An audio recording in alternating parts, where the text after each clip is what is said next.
My name is Matteo Chindamo and I've been working at Agrumaria Reggina for about 4 years as a recipe management specialist in the juice and fruit division. During my daily work, I take care of developing recipes for products based on fruit juice and puree. I joined the company driven by a strong interest in the agri-food sector. Even though I already had a technical background, I'd never worked directly with juice and processed fruit before. It was a whole new world full of challenges and things to learn. At first, I only expected to learn the job, but now I can say that I have developed a deep passion for what I do every day. Working in the lab is stimulating. Every day brings something new.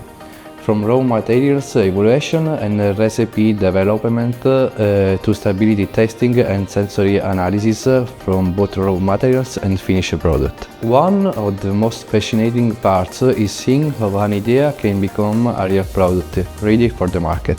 The work environment at Agrumaria Reggina is definitely a strength.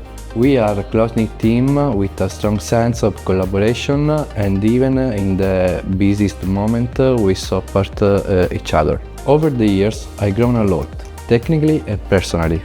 I have gained skills I never thought it would develop, and learned the value of precision, patience and teamwork. Working in juice fruit labs is a dynamic hands-on experience. It's about facing a challenge with passion to create something genuinely good. Looking ahead, I hope to keep growing, take on more responsibility, and above all, keep working with the same enthusiasm I had when I first started.